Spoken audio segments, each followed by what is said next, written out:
So பலராமர் என்ன பண்ணார் அப்படின்னா கிருஷ்ணருக்கு சேவை பண்ணுறதுல அவ்வளவு ஆசை அவருக்கு. பகவான் என்னவா இருக்க, பலராமர் எப்படி இருக்காரு அப்படின்னா பகவானுடைய வைகுண்ட லோகங்களாக கூட என்ன பண்ணியிருக்காரு, மாறி இருக்காரு அப்படின்னு சொல்ல. அந்த பலராமர் வெறுமனே வைகுண்டத்தில் மட்டும் கிடையாது, பகவான் இந்த உலகத்துக்கு வரும்போது கூட என்ன பண்றாரு, இந்த உலகத்திலையும் பகவானோட சேர்ந்தே வந்து பகவானுக்கு எல்லா விதமான சேவையும் செஞ்சிட்டு இருக்கார். நான் பார்க்குறோம் அதே பலராமர் முதல்ல லக்ஷ்மணா வந்தார்.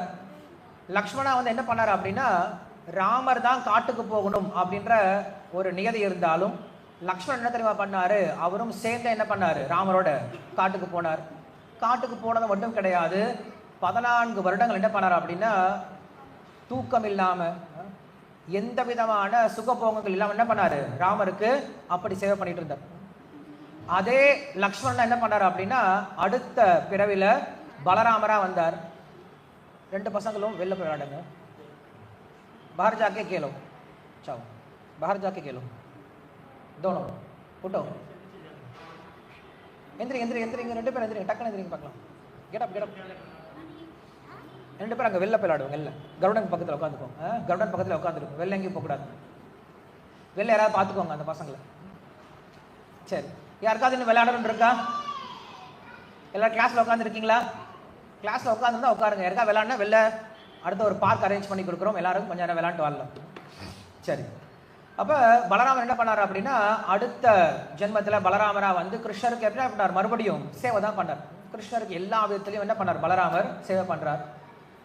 எந்த ஒரு பகவானுக்கு எந்த வித சேவையும் தேவையில்லையோ அந்த பகவானுக்கு எல்லா விதத்திலையும் சேவை பண்ணுறதுக்கு தயாராக இருக்கார். அதுதான் பலராமர் சொல்லி சொல்கிறோம். அப்படிப்பட்ட பலராமர் தான் என்ன பண்ணுறார் அப்படின்னா இந்த கலியுகத்தில் நித்யானந்த பிரபு வரார். கொஞ்சம் யோசிச்சு பார்க்கணும், நம்ம எல்லா ஆனந்தத்தையும் உடைய பகவான், எப்பையும் ஆனந்தமா இருக்கக்கூடிய பகவான், எப்பையும் ஆனந்த ஸ்வரூபமா இருக்கக்கூடிய பகவான், எப்பையும் ஆனந்தத்தை மட்டுமே அனுபவிப்பதற்கு தகுதியான பகவான் என்ன பண்றாரு, சேவை பண்றதுக்காக இங்க வரார்.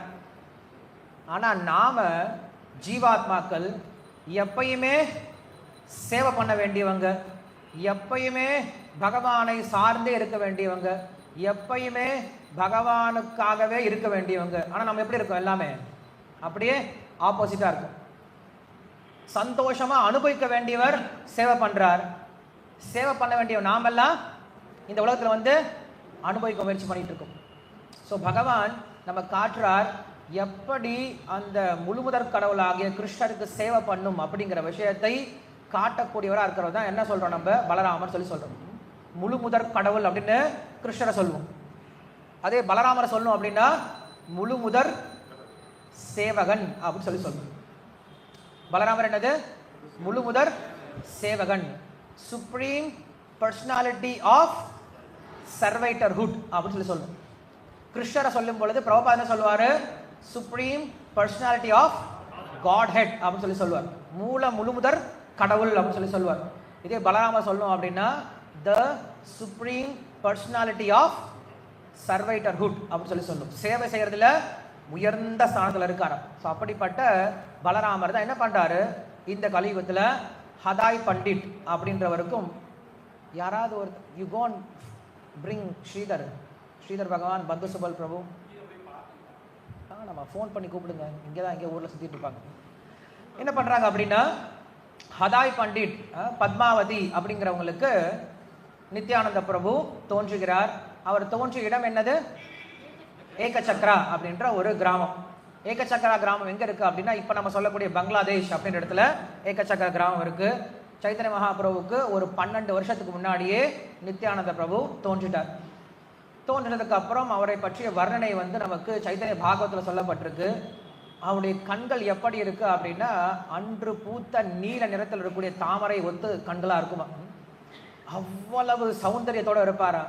அவரை பார்த்தா கிருஷ்ணரை பார்த்தா எவ்வளோ சந்தோஷம் வருமோ அவ்வளோ சந்தோஷம் வருமா அந்த ஏகசக்கரால் இருக்கக்கூடிய எல்லா மக்களுக்கும். எல்லாருக்குமே இந்த நிதாய் அப்படின்னா ரொம்ப பிடிக்குமா, நித்யானந்தா அப்படின்னா அவருக்கு எல்லாருக்கும் ரொம்ப பிடிக்குமா. இவர் என்ன பண்ணாரு, சின்ன குழந்தையா இருக்கும் பொழுது நிறைய கிருஷ்ண லீலைகள்லாம் செஞ்சு காட்டுவாராம். கிருஷ்ணரை போல காளி நர்த்தனம் ஆடுறதோ, கிருஷ்ணரை போல பூத்தனை வதம் பண்றதோ, கிருஷ்ணரை போல கோவர்தன மலையை தூக்குறதோ அப்படின்னு நிறைய லீலைகள்லாம் செஞ்சு காட்டுவாராம். இப்ப நமக்கெல்லாம் ஒரு கேள்வி வரணும். அவங்க இருக்கவங்களாம் கேட்டாங்களா, இந்த கேள்வி கேட்டாங்க நித்யானந்த பிரபு கிட்ட. சின்ன பையன் இல்லையா, நிதா கிட்ட கேட்குறாங்களா, உனக்கு இந்த லீலைலாம் எப்படி தெரியும் அப்படின்னு கேட்டாங்களாம். ஏன்னா அந்த பையன் என்ன பண்ணல, இன்னும் போய் குருகுலத்தில் போயிட்டு படிக்கவே இல்லை, லிட்டில் கிருஷ்ணாலாம் பார்க்கல. நம்மளுக்கெல்லாம் நீ லிட்டில் கிருஷ்ணான்னு ஒன்று இருக்கிறதுனால பசங்களுக்குலாம் ஏதோ கிருஷ்ண தெரிஞ்சிட்டு இருக்கு. அன்னைக்கு அதெல்லாம் எதுவுமே கிடையாது. அந்த ஊர் மக்கள் ரொம்ப ஆச்சரியமா கேட்டாங்களாம், எப்படிப்பா உனக்கு இந்த லீலையெல்லாம் தெரியும் அப்படின்னு கேட்டாங்களாம். அப்ப நித்தாய் சிரிச்சுட்டே சொல்லுவாராம், இதெல்லாம் ஏன் லீலை தான், எனக்கு தெரியாதா அப்படின்னு சொல்லிட்டு சிரிச்சுட்டே பதில் சொல்லுவாராம். ஸோ அப்படி நித்யானந்த பிரபு என்ன பண்றாருன்னா, சின்ன வயசுல நிறைய லீலைகளை பண்ணிட்டு அங்கே இருக்கவங்க எல்லாருக்கும் சந்தோஷத்தை கொடுத்துட்டு இருக்காரு. உட்காருங்க உட்காருங்க. கிளாஸ் இருக்கு, முடிச்ச பின்னாடி டிராமா இருக்கு. மது சுபலிங்க அவுட் சொல்லுங்க. டிராமாக்கான ஸ்கிரிப்ட் இங்கே சொல்லிடுவோம், இன்ஸ்டன்ட் டிராமா இருக்கும். அதனால மேக்கப்லாம் அது இருக்காது. இருக்கிறவங்க தான் இருக்கவங்க நீங்களே கற்பனை பண்ணிக்கணும் யார் யார் என்ன கேரக்டர் அப்படின்னு சொல்லிட்டு. எல்லாரும் ட்ராமா தான் பண்ணிட்டு இருக்கோம் வாழ்க்கை ஃபுல்லாக. இங்கே ஒரு சின்ன ட்ராமா செஞ்சு காட்ட போகிறோம். சரி, அப்போ நித்யானந்த பிரபு இப்படி ஏகசக்கரா கிராமத்தில் எல்லாருக்கும் சந்தோஷத்தை கொடுத்து வளர்ந்துட்டு இருக்கார். அப்போ ஒரு துரதிருஷ்டமான ஒரு கட்டம் ஏற்படுது. ஒரு சன்னியாசி ஒருத்தர் அவங்க வீட்டுக்கு வரார். வந்து என்ன பண்ணுறாரு, அன்னைக்கு வீட்டில் உட்காந்து நல்லா பிரசாதம் சாப்பிட்றாரு. சாப்பிட்டுட்டு வெளியில் கிளம்புறாரு. வெளில கிளம்பும்போது அன்னைக்கு ஒரு வழக்கம் இருக்குது, யாராவது நம்ம வீட்டுக்கு விருந்தாளிங்க வந்தாங்கன்னா அவங்களுக்கு நல்ல உபச்சாரம் செஞ்சுட்டு போகும்போது என்ன வேணும்னு சொல்லி என்ன பண்ணவங்க கிட்ட கேட்கணும். இன்னைக்கெல்லாம் விருந்தாளிங்களை வராதிங்க அப்படின்னு சொல்ல வேண்டிய நிலைமை வந்துருச்சு இல்லையா. வாட்ஸ்அப்ல மெசேஜ் அனுப்பிச்சிடுறோம், தயவு செஞ்சு வீட்டு பக்கம் தலை காலை எடுத்து கூட வச்சிடாதீங்க அப்படின்னு சொல்லிட்டு சொல்லிடுறாங்க. அப்படி நடந்திருக்கு, எனக்கு கூட நடந்திருக்கு. அப்ப என்ன பண்றாங்கன்னா, அன்னைக்கு அந்த ஒரு நல்ல பழக்கம் வருதுதான், வீட்டுக்கு வரக்கூடிய எத்திகளை நல்லா உபச்சாரம் பண்ணுவாங்களா. உபச்சாரம் பண்ணாரு. அதுக்கப்புறம் கேட்டாங்க, ரெண்டு பேரும் கை கூப்பிட்டு கேட்குறாங்க, அதாய் பண்டிட்டும் பத்மாவதி தாயாரும் கேட்குறாங்க, உங்களுக்கு நாங்கள் சேவை பண்ணியிருக்கோம், இது பத்தாது, நீங்கள் கிளம்புறீங்க, உங்களுக்கு ஏதாவது வேணும், நாங்கள் சன்மானம் பண்ணணும், என்ன கொடுக்கறது அப்படின்னு கேட்குறாங்களா. எனக்கு எதுவும் தேவையில்லை உங்ககிட்ட இருக்கிறது, எனக்கு தேவையானது ஒன்று இருக்குது, அது உங்ககிட்ட கிடையாது அப்படின்னு சொல்கிறாங்க. அப்படி என்ன அப்படின்னு கேட்கும்போது, நான் சன்னியாசி, ஊர் ஊராக சுற்றிட்டு இருப்பேன், எனக்கு வேலை பண்ணுறதுக்கு ஒரு ஆள் வேணும், துணி துவைச்சி போடுறதுக்கு, சாப்பாடு சமைச்சு வைக்கிறதுக்கு, தூங்கும் போது பெட்டெல்லாம் அரேஞ்ச் பண்ணி வைக்கிறதுக்கு ஒரு ஆள் ஒன்று தேவைப்படுது. அதுக்கு யாரும் சரிப்பட்டு வரமாட்டாங்க, வேணா ஒன்று பண்ணுங்க, உங்கள் பையனை என்கிட்ட கொடுத்துருங்களேன் அப்படின்னு கேட்டார். கொஞ்சம் கூட கூச்சமே இல்லாமல் கேட்டார். வீட்டில் சாப்பிட்ட வீட்டில் என்ன பண்ணிட்டாரு, பையனையே கேட்டார். கேட்ட உடனே வேறறுந்த மரத்தை போல என்ன பண்ணிட்டார், ஹதாய பண்ணிட்டு கீழே தோப்புன்னு விழுந்துட்டார். விழுந்து அழுக ஆரம்பிச்சிட்டாரு. என்னுடைய பையனை எப்படி நான் கொடுக்கறது, இப்போதான் இந்த சின்ன பையன் வளர்ந்துட்டு இருக்கான், அவனுக்கு ஒன்றுமே தெரியாதே சுவாமி, நீங்கள் வேணா ஒன்று பண்ணுங்க, நான் வந்துடுறேன் உங்களோட, எனக்கு எல்லா சேவையும் தெரியும், நான் உங்க கூட சேவை பண்ணுறேன், பையனை விட்டுருங்க அப்படின்னு கேட்குறாரு. இல்லைப்பா கொடுக்கறதா இருந்தால் பையனை கொடு, இல்லைன்னா ஆளை விடு அப்படின்ட்டாரு. அவங்க ஒன்றும் சொல்ல முடியல. என்ன பண்ணிட்டாங்க, நித்யானந்த பிரபு எடுத்து கையில் கொடுத்துட்டாங்களா. கொடுத்துட்டாங்க. 7 வயசு 8 வயசு தான் இருக்கும். ஒரே ஒரு பையன்தான், எவ்வளோ செல்லமாக வளர்த்துருப்பாங்க. அந்த பையன் என்ன பண்ணிட்டாங்க அப்படின்னா, யாருன்னே தெரியாது.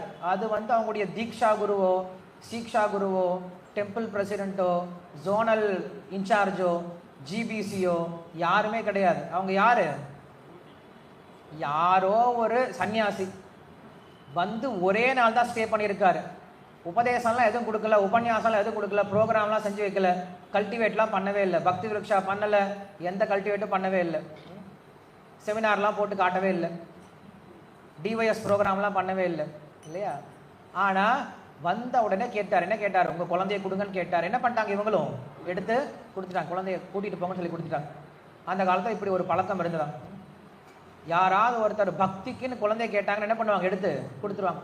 இப்போ நம்ம செய்கிற மாதிரி நம்மளை கவர்மெண்ட் கேட்குது, உங்கள் பையனை நாங்களே என்ன பண்ணுறோம், ஐஐடியில் படிக்க வச்சு அமெரிக்காவில் வேலை வாங்கி கொடுக்குறோம், யார் தயாராக இருக்கீங்க அப்படின்னு கேட்டால் எத்தனை பேர் கை தூக்குவீங்க, எல்லாரும் கை தூக்கிடுவோம் இல்லையா. ஐயோ அமெரிக்காவா, ஃபஸ்ட்டு கிளம்புடானி, அம்மா நான் போறையா இல்லையா, பிச்சு விடுவான் பயலை அப்படின்னு சொல்லிட்டு, சார் ஒரு பையன் 2 பசங்க இங்கே இருக்காங்க, ஒரு பையன் மேக்கிங்கில் இருக்குது, கர்ப்பத்தில் இருக்குது, அந்த பையனோட பேர் கூட எழுதி வச்சுக்கோங்க, இப்பயே பையனாக இருந்தாலும் சரி பொண்ணாக இருந்தாலும் சரி இப்பயே தத்து கொடுத்துறோம், நீங்கள் எடுத்துகிட்டு போங்கன்னு சொல்லிடுவோம்.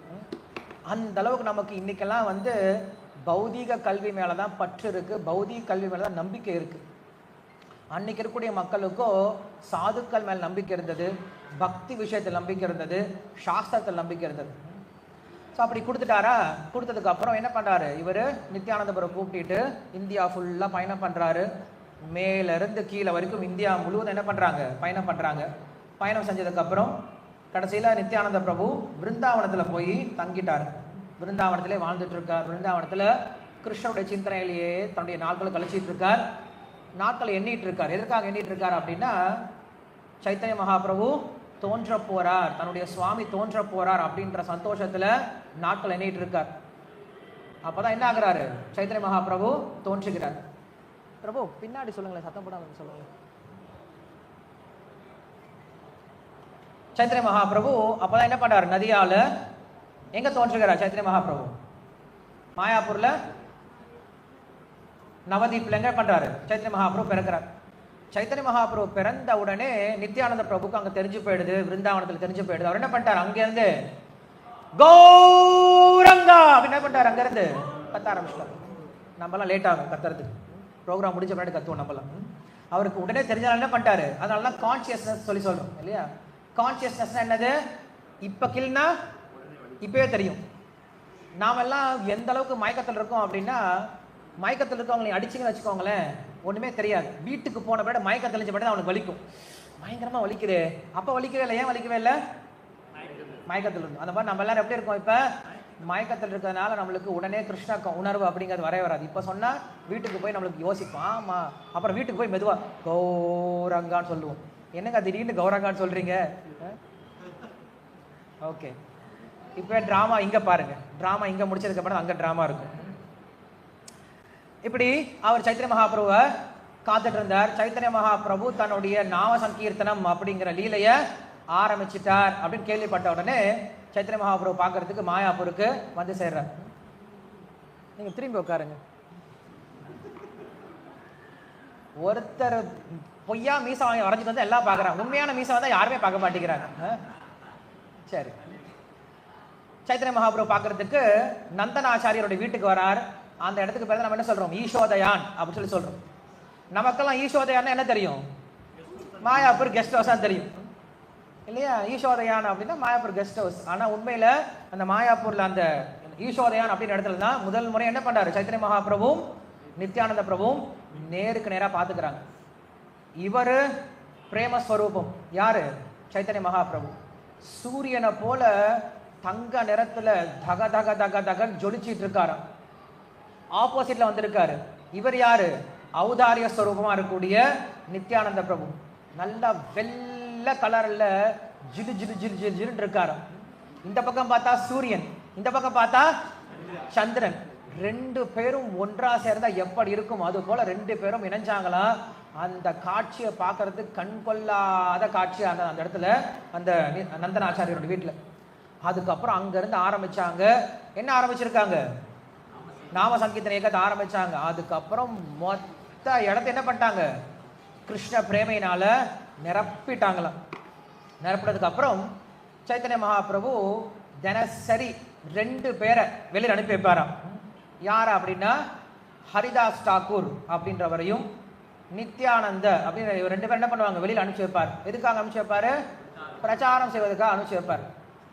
வெறுமனே கோயில்ல சாப்பிட்டுட்டு உட்கார்ந்து இருக்கிறது சைத்தன்ய மகாபிரபுக்கு பிடிக்கவே பிடிக்காது. வெளியில் என்ன பண்ணும்? தினசரி போயே ஆகணும். ஒரு நாள் கூப்பிட்டாராம். கூப்பிட்டு 2 பேர்கிட்ட சொல்றார், கதையை நல்லா கேட்டுக்கோங்க, மறுபடியும் கதையெல்லாம் சொல்ல போறது கிடையாது. ஹலோ, இப்ப இதுல நித்யானந்த டேய் சதுரங்கடா, சீக்கிரம் சதுர போட்டு சதுர யாராவது கொஞ்சம் கடன் கொடுங்க நித்யானந்த பிரபுக்கு. ஓ இங்க இருக்கு பாலா. பாலா தான் இன்னைக்கு நித்யானந்தாவை நடிக்க போறாரு. நித்யானந்த பிரபுவா, நித்யானந்தாவை கிடையாது, நித்யானந்த பிரபுவா நடிக்க போறாரு. அதே போல ஹரிதாஸ் தாக்கூராரா யார் நடிக்க போறாங்க அப்படின்னா நம்முடைய பலபத்ரா நடிக்க போறாரு. அதுக்கப்புறம் அத்வைத் ஆச்சாரியாரா சச்சிதானந்த பிரபு நடிக்க போறாரு. டைலாக்ஸ் எல்லாம் கேட்டுக்கோங்க, டைலாக்ஸ் நடிக்க போறோம். ஜகாயா நம்மளுக்கு பந்து சுபல் பிரபு, மதாயா நம்மளுக்கு ஸ்ரீதர் பகவான் பிரபு நடிக்க போறார். ஜகாய் மதாய் கி ஜெய். ஜகாய் மதாய் கூட ஜெய் சொல்லுவீங்களா நீங்க? எதை சொல்லலாம் ஜெய் சொல்லிட வேண்டியதுதான். பக்தராயிட்டாங்க இல்லையா? சரி, 2 பேரையும் கூப்பிட்டாங்க. 2 பேரையும் கூப்பிட்டு என்ன பண்ணாங்க, நீங்க பிரச்சாரம் பண்ண போயிட்டு வாங்க அப்படின்னு சொல்லிட்டாங்க. 2 பேரும் கிளம்பிட்டாங்க, பிரச்சாரம் பண்ணுறதுக்காக போயிட்டாங்க. எப்படி பிரச்சாரம் பண்ணுவாங்க அப்படிங்கிறது நம்மளுக்கு லோச்சன் தாஸ் தாக்கூரும் படம் பிடிச்சு காட்டுறார். தினமும் நித்யானந்த பிரபுவும் ஹரிதாஸ் தாக்காரும் வாயில ஒரு புல்லை வச்சுப்பாங்களாம். ஏன்னா நான் அந்த புல்லை போல பணிவானவன் அப்படின்னு காட்டுறதுக்காக ஒரு புல்லை வச்சுப்பாங்களாம். வச்சுக்கிட்டு தினமும் எந்திரிச்சு போவாங்களாம். போயிட்டு ஒவ்வொரு வீடா கதவை தட்டி அவன் காலில் விழுந்து நமஸ்காரம் செய்து, தயவு செஞ்சு என்ன பண்ணுங்க, கிருஷ்ணனுடைய பெயரை சொல்லுங்க. இந்த மனித பிறவி அப்படிங்கிறது ரொம்ப ரொம்ப அரிதானது இந்த ஜென்மத்தில், இந்த கலியுகத்தில். அப்படி மனித பிறவியை நீங்க என்ன பண்ணாதீங்க, வீணடிக்காதீங்க, கிருஷ்ணனுடைய நாமத்தை சொல்லுங்க அப்படின்னு சொல்லிட்டு எல்லார்கிட்டையும் போய் கெஞ்சி காலில் விழுந்து கேட்பாங்களாம். கேட்டுருக்கீங்களா? யார் 2 பேரும் போகணும்? ஹரிதாஸ் தாக்கூரும் நித்யானந்தபுரம் மேலே போயிருக்கார். கதை வந்தா அப்புறம் கேட்டுப்பார். எல்லாரும் போய் நமஸ்காரம் பண்ணி என்ன பண்ணுவாங்க, காலில் விழுந்து கெஞ்சி கேட்டு வருவாங்களாம். அப்படி வரும் பொழுது ஒரு சிலர் வந்து அவங்க சொன்ன உடனே எடுத்துப்பாங்களாம். இன்னும் ஒரு சிலருக்கு விருப்பமே இருக்காதான். போய் அவங்களாம் வேற வேலையில் காலங்காலத்தில் ஹரே கிருஷ்ணா ஹரே ராமன் காலங்காலம் வந்துட்டாங்கன்னு சொல்லிட்டு துரத்தி விட்டுருவாங்களாம். இப்படியே நிறைய வீட்டில் போய் அவங்க கேட்டுட்டு இருக்காங்க.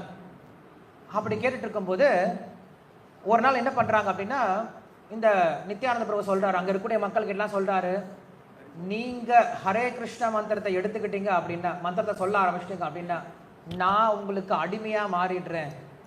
யாருடைய வாயில ஹரே கிருஷ்ண மந்திரம் சொல்ல ஆரம்பிக்கிறாங்களோ அவங்களுக்கு நான் அடிமையா மாறிடுறேன், நான் வந்து உங்களுக்கு சேவகனா மாறிடுறேன் அப்படின்னு சொல்றாரு. இந்த ஒரு பணிவை பார்த்ததுக்கு அப்புறம் அங்க இருக்கக்கூடிய ஜனங்கள் எல்லாம் ரொம்ப மனம் உருகி எல்லாரும் ஹரே கிருஷ்ண மந்திரம் சொல்ல ஆரம்பிச்சிட்டாங்களாம். எல்லாரும் கிருஷ்ண பிரேமையில மூழ்க ஆரம்பிச்சிட்டாங்களாம். இப்படியாக நித்யானந்த பிரபுவும் ஹரிதாஸ் தாக்கூர் தினம் பிரச்சாரம் பண்ணிட்டு இருப்பாங்க. சாயந்தரம் வந்த உடனே சைத்தன்ய மகாபிரபு கேட்பாங்க, ஹரிதாஸ், நித்யானந்த, இன்னைக்கு யாரையெல்லாம் போய் நீங்க விடுவிச்சிங்க, யாருக்கெல்லாம் கிருஷ்ண பிரேமையை கொடுத்தீங்க அப்படின்னு சொல்லி கேட்பாங்களா. தினமும் வந்து ரிசல்ட் ஸ்கோர்லாம் சொல்லுவாங்களாம். இப்படியே போயிட்டு இருக்கு. ஒரு நாள் என்ன பண்றாங்க, இவங்க 2 பேரும் நடந்து போயிட்டு இருக்கும்போது ஒரே கும்பலா இருக்கான். அந்த கும்பலா இருக்க என்னடா விஷயம்னு சொல்லி கேட்கறாங்களாம். கேட்டா சொல்றாங்களா, உள்ள 2 சீஃப் கெஸ்ட் வந்திருக்காங்க, ஜகாய் மதாய் அப்படின்னு சொல்லிட்டு, ஜகதாச்சாரியா மதாச்சாரியா அப்படின்னு சொல்லிட்டு 2 பேர் உள்ள உட்காந்துட்டு இருக்காங்க. பெரிய ஆளுங்க அவங்க அப்படின்னு சொல்றாங்க. என்ன பெரிய ஆளுங்க அப்படின்னா, அவங்க 2 பேரும் உண்மையில பிராமணர்கள் தான். ஆனா தப்பான சேர்க்கையினால என்ன பண்ணிட்டாங்க, அவங்க எல்லா விதமான கெட்ட பழக்கத்தையும் கத்துக்கிட்டாங்களாம். புலால் சாப்பிட்றதுல இருந்து, தண்ணி அடிக்கிறதுல இருந்து, சூதாடுறதுல இருந்து, தகாத உடல்ல இருந்து எல்லா விதமான கெட்ட பழக்கத்தையும் அவங்க என்ன பண்ணிட்டாங்க, வளர்த்துக்கிட்டாங்க. வழிப்பறி, கொள்ளை அப்படின்னு சொல்லிட்டு எல்லா காரியம் ஈடுபட ஆரம்பிச்சிட்டாங்க. அவங்க பக்கத்துல கூட போயிடாதீங்க, அவங்க என்ன பண்ணுவாங்கள கொன்னுடுவாங்க அப்படின்னு சொல்றாங்க. சொன்ன உடனே நித்யானந்த பிரபுக்கு ஒரே சந்தோஷமா, இவன் தாண்டா சரியான ஆள் நம்மளுக்கு. ஏன்னா சைத்தன்ய மகாபிரபு என்ன பேர் சொல்லி கூப்பிடுறாங்க எல்லாருமே, பதித பாவனன்னு சொல்லி சொல்றாங்க இல்லையா. பதித பாவனா என்னது, ரொம்ப வீழ்ச்சி அடைஞ்சவங்களுக்கு என்ன பண்ணும், கருணையை கொண்டு போய் கொடுக்கணும். இந்த ஊர்லயே ஏன் இந்த உலகத்திலேயே ரொம்ப வீழ்ச்சி அடைஞ்சவங்க 2 பேர் தான் சரியான ஆளுங்க. இவங்களுக்கு நம்ம ஹரே கிருஷ்ண மந்திரம் சொல்லி கொடுத்து இவங்களை பிரச்சாரம் செய்து யாருடைய பெருமை வெளில கொண்டு வரணும், சைத்தன்ய மகாபிரபுடைய பெருமை வெளில கொண்டுன்னு சொல்லிட்டு பிரச்சாரம் பண்றதுக்காக பக்கத்துல போறாங்க. போனா 2 குண்டனுங்களும் நல்லா குடிச்சிட்டு கண்ணெல்லாம் சுருண்டு விழுந்துட்டு ஒரே கெட்ட வார்த்தை திட்டிக்கிட்டு எல்லாத்தையும் அங்க இருக்கவங்க எல்லாத்தையும் போட்டு உடச்சிக்கிட்டு இருக்காங்களாம். நித்யானந்த பிரபு வந்து சொல்றாரு, நீங்க உங்களுடைய மனுஷ பிறவி நான் கேள்விப்பட்டிருக்கேன், நீங்க எப்படிப்பட்ட குடும்பத்துல பிறந்தீங்கன்னு கேள்விப்பட்டிருக்கேன். நல்ல குடும்பத்துல பிறந்தீங்களாமே, நீங்க பிராமணர்களா பிறந்தீங்களாமே, ஏன் இப்படி மாறிட்டீங்க? இருந்தாலும் பரவாயில்ல, இன்னும் உங்களுக்கு நேரம் இருக்கு. நீங்க என்ன பண்ணுங்க, தயவு செஞ்சு இந்த ஹரே கிருஷ்ண மந்திரம் எடுத்துக்கோங்க. இந்த ஹரே கிருஷ்ண மந்திரம் சொன்னா மட்டுமே போதுமானது. நீங்க வாழ்க்கையில் இது வரைக்கும் செஞ்ச பாவங்கள் எல்லாம் உங்களை விட்டு விலகிடும் அப்படின்னு சொல்றாங்களாம். சொன்னா அவங்களுக்கு என்ன வரும், முதல்ல சிரிப்பு தான் வரும். மந்திரமா அது போயோ, யாரையா அவனை கூட்டு வந்தது, துரத்தி விடுங்க அவங்கள அப்படின்னு சொல்லிட்டு திட்டுறாங்களாம். நித்யானந்த போய் விடுற மாதிரி தெரியல. மறுபடியும் காலில் விழுந்து கேட்குறாரா. அவங்க ஒன்றும் மசைகிற மாதிரி கிடையாது. அதுக்கப்புறம் ஏற்றா அந்த கல்லுன்னு சொல்லிட்டு என்ன பண்ணுறாங்க, 2 பேரும் துரத்திக்கிட்டே வராங்களாம். நித்யானந்த பிரபுவையும் ஹரிதாஸ் தாக்கூரையும் துரத்திட்டே வராங்களாம். 2 பேரும் என்ன பண்ணுறாங்க, ஓட்ட பிடிச்சிட்டாங்க, குடுன்னு ஓடுறாங்க. ஓடி போகும்போது ஹரிதாஸ் தாக்கூர் சொல்கிறார் நித்யானந்த பிரபுவை பார்த்து, நீ இருக்கியே சரியான பைத்தியம், நீ சும்மா இருக்காம அவனை போய் குசுப்பேத்தி விட்டு, அவனுங்களாம் குடிகாரங்களா இருக்காங்க, அவனை போய் ஹரே கிருஷ்ணா சொல்லு ஹரே கிருஷ்ணா சொல்லுன்னா அவன் எங்கேயா சொல்ல போறான், மண்டையே உடைச்சிருப்பான், இந்நேரம் நம்மளை கொண்டு இருப்பான். ஏன் இப்படி பண்ற அப்படின்னு சொல்லிட்டு ஹரிதாஸ் டாக்கூர் நித்யானந்த பிரபு திட்டுறாரு. நித்யானந்த பிரபு சொல்றாரு, நானா பைத்தியம், நமக்கு மேல ஒரு பைத்தியம் உட்காந்துட்டு இருக்காரு, யாரு? சைத்தன்ய மகாபிரபு. அவர் என்ன பண்ணாரு, உட்காந்துட்டு எல்லாருக்கும் ஹரிநாம கொடு எல்லாருக்கும் ஹரிநாம கொடுன்ட்டு அவர் பாட ராஜா மாதிரி உட்காந்து சொல்லிட்டு போயிடுறாரு. நமக்கு தான் தெரியும் தினமும் போய் அடிப்படுற பிரச்சனை எல்லாம் அப்படின்னு சொல்லிட்டு தினமும் என்ன பண்றாங்க. இப்படி உண்மையில சைத்தன்ய மகாபிரபு அவங்க பேசல, அவங்க என்ன பண்றாங்க, புகழ்ந்து சொல்றாங்களாம். எப்படி சைத்தன்ய மகாபிரபு எல்லாருக்கும் இந்த கிருஷ்ண பிரேமை கொடுக்கணும் அப்படின்ற ஆசையில இருக்காரு அப்படிங்கிற விஷயத்த எல்லாருக்கும் சொல்லி கொடுத்துட்டு இருக்காங்க. 2 பேரும் ஓடி வந்துட்டாங்க. எலப்பாரி ஓடி வந்த பின்னாடி சைத்தன்ய மகாபிரபு கேட்குறாரு, என்ன ஆச்சு எல்லாம் இப்படி ஓடி வரீங்களே அப்படின்னு கேட்குறாரு. அது ஒன்றும் இல்லை சாமி, ஒருத்தரை போய் பார்க்க போனோம், 2 அண்ணன் தம்பிகளை பார்க்க போனோம், மடா குடிகாரங்களா இருக்காங்க, ஒன்றும் பண்ண முடியல, நம்மளால சும்மா இருக்காம அவங்ககிட்ட போய் ஹரே கிருஷ்ணா சொல்லு ஹரே கிருஷ்ணா சொல்லிட்டு சொல்ல அவனுக்கு கோவம் வந்து அடிக்க வந்துட்டான், கொல்லவே முயற்சி பண்ணிட்டான், இன்னும் நானே செத்தே போயிருப்பேன் அப்படின்னு சொல்லிட்டு குடுகுடுன்னு ஓடி வந்துட்டோன்னு சொல்றாரு. சைத்தன்ய மகாபிரபு பயங்கர கோவம் வந்துருச்சான். என்னது, உங்களை அடிக்க வந்தாங்களா, இப்போ என்ன பண்றாங்க 2 பேரையும் நான் அழிச்சிடறேன்னு சொல்லி எந்திரிக்கிறாரா. எந்திரிச்சுன்னா சைத்தன்ய மகாபிரபு நித்யானந்த பிரபு ஒரு காலை பிடிச்சிக்கிறாரா, சுவாமி இன்னும் கல்கி அவதாரம் ஆகலையே, அதுக்குள்ள கிளம்பிட்டீங்களா கல்கி மாதிரி, நீங்க வந்ததும் என்ன பேர்ல வந்திருக்கீங்க, கௌரங்கரா வந்திருக்கீங்க இல்லையா. அவங்களுடைய கடமை என்ன அப்படின்னா எல்லாரையும் அழிப்பது கிடையாது, எல்லாரும் என்ன பண்ணீங்க, கருணையை கொடுத்து காப்பாற்றணும். ஏன்னா அவர் இப்பதான் இந்த ஒரு விஷயம் அழகான விஷயம் சொல்றாரு. இந்த நித்யானந்த பிரபு சொல்லக்கூடிய விஷயம் என்ன சொல்றாரு அப்படின்னா, உண்மையில் இந்த உலகத்துல எல்லாரும் எப்படிதான் இருக்காங்க, ஜகாய் மதாய போல தான் இருக்காங்க. ஏன்னா ஆரம்பத்துல சத்தியகுகத்துல பார்த்தோம் அப்படின்னா அசுரர்கள் வேற வேற கிரகத்துல இருந்தாங்க. அதுக்கப்புறம் துவாபர யுகத்துல அசுரர்கள் வேற நாட்டுல இருந்தாங்க. திரேதாயுகத்துல நாட்டுல வேற நாட்டுல இருந்தாங்க. துவாபர யுகத்துல ஒரே குடும்பத்துக்குள்ள இருந்தாங்க. ஆனா கலியுகத்துல எப்படி இருக்காங்க, எல்லாருமே ஒவ்வொரு மனுஷக்குள்ளாரும் இருக்காங்க. நீங்க அழிக்கணும் அப்படின்னா உலகத்துல இருக்கவங்க எல்லாத்தையும் என்ன பண்ணீங்க, சம்ஹாரம் செஞ்சாகணும். அதனால நீங்க அதை செய்யாதீங்க, தயவு செஞ்சு என்ன பண்ணுங்க,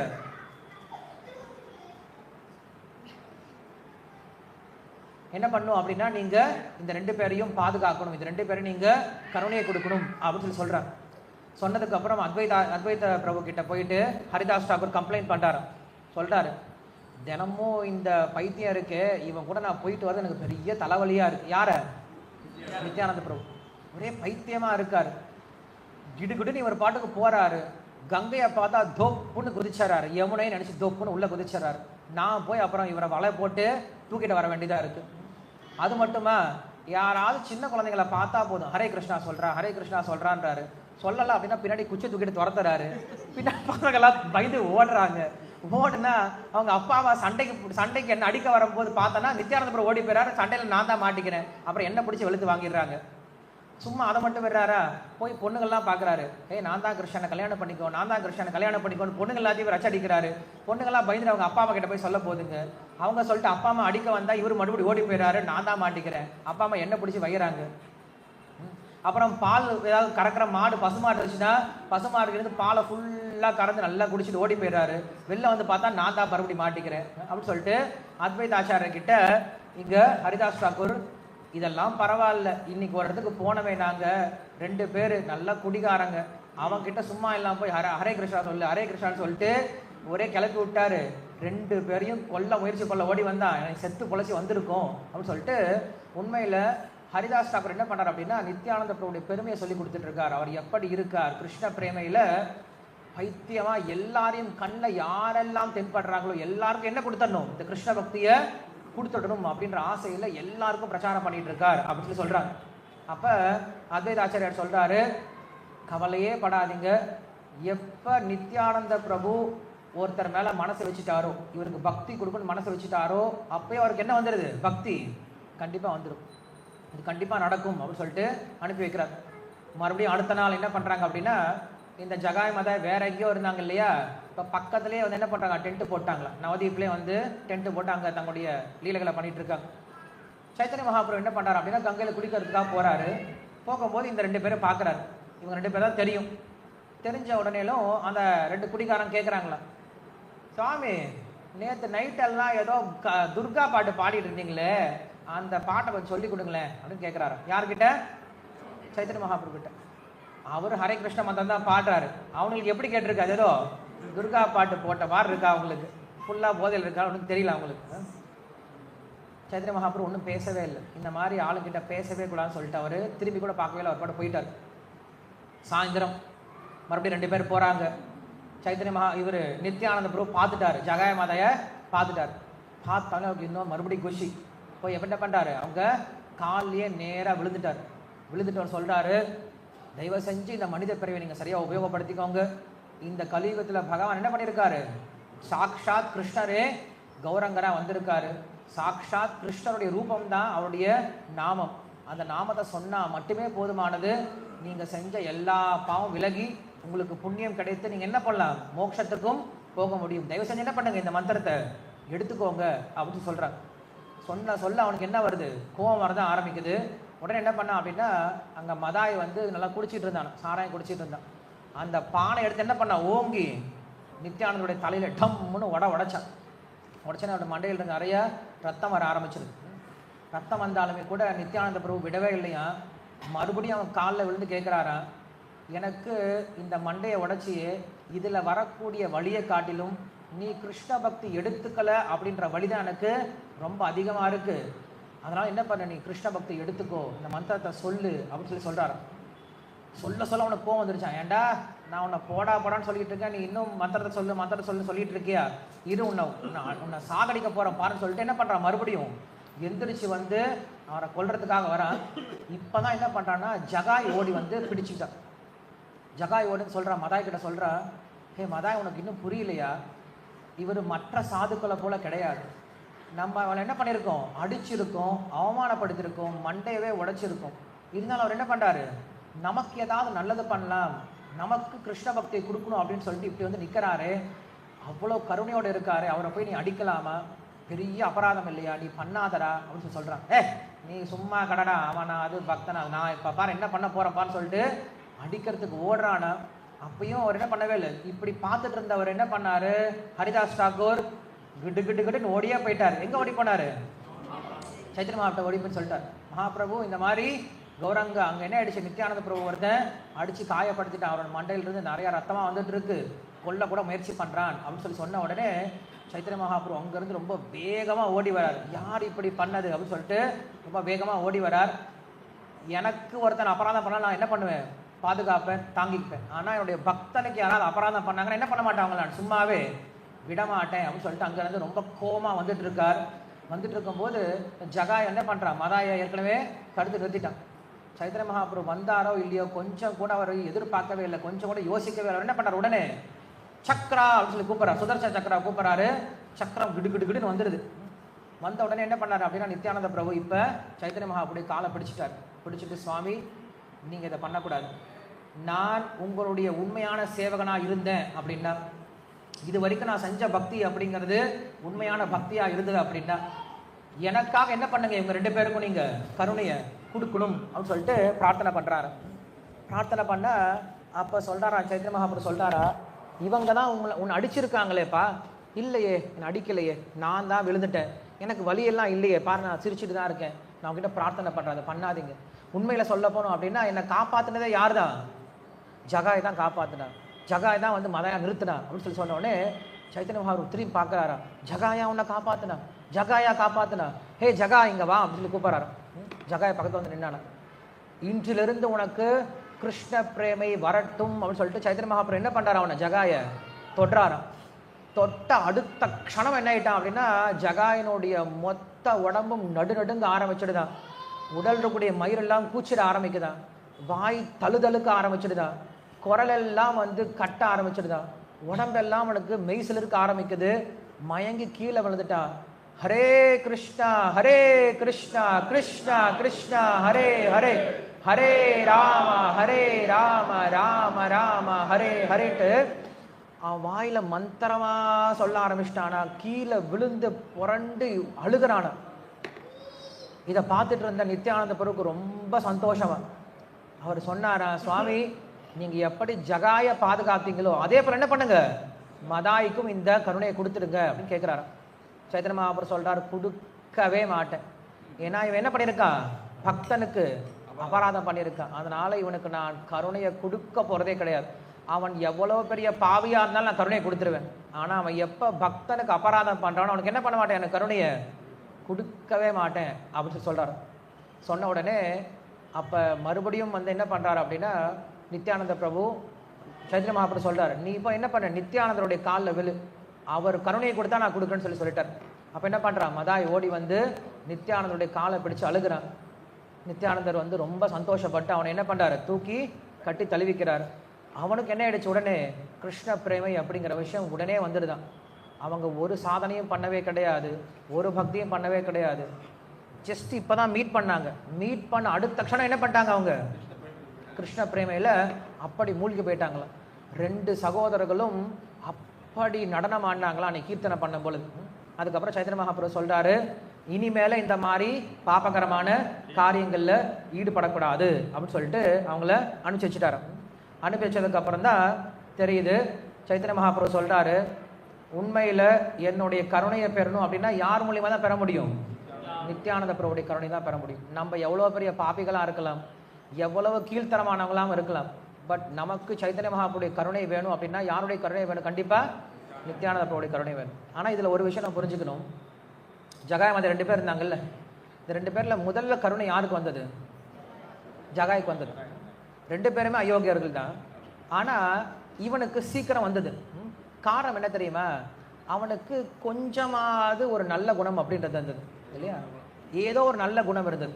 அந்த நல்ல குணத்தை கொண்டு என்ன பண்ணார் இவர், உடனே அவனுக்கு கருணை கிடைச்சது. அதுபோல் நாம் இந்த உலகத்தில் வாழ்ந்துட்டு இருக்கோம் அப்படின்னா கண்டிப்பாக நம்ம எல்லார்கிட்ட ஏதாவது ஒரு நல்ல குணம் கண்டிப்பாக நம்மக்கிட்ட இருக்கவே செய்யும். அந்த நல்ல குணம் இருந்தது அப்படின்னா அதையாவது கொண்டு பக்தர்கள் என்ன பண்ணுவாங்க, நம்மக்கிட்ட வந்து பிரச்சாரம் பண்ணுவாங்க, நம்ம கிருஷ்ணனுடைய கருணை கொடுப்பதற்கு வாய்ப்பு இருக்குது. ஸோ நம்ம என்ன பண்ணுவோம் அப்படின்னா ஏதாவது ஒரு நல்ல குணத்தை நம்ம வளர்த்துக்கணும். அந்த நல்ல குணம் தான் என்ன பண்ணுவோம் அப்படின்னா பக்தர்களை ஈர்க்கும். பக்தர்கள் நம்மக்கிட்ட வந்து பேசணும் அப்படின்னாலுமே, பக்தர்கள் நம்ம மேலே கருணை கொடுக்கணும் அப்படின்னாலுமே நமக்கு ஏதாவது ஒரு நல்ல குணமாக இருக்கணும். அந்த நல்ல குணம் இருந்தால் என்ன பண்ணுவார் சைத்தன்ய மகாபிரபு, இது பக்தர்கள் நம்ம கூட வருவாங்க. பக்தர்கள் வந்துட்டாங்க அப்படின்னா சைத்தன்ய மகாபிரபு நமக்கு அந்த கருணையை கொடுப்பாரு. ஸோ அப்படிப்பட்ட நித்யானந்த பிரபுவுடைய அவதார திருநாள் தான் இன்னைக்கு நம்ம என்ன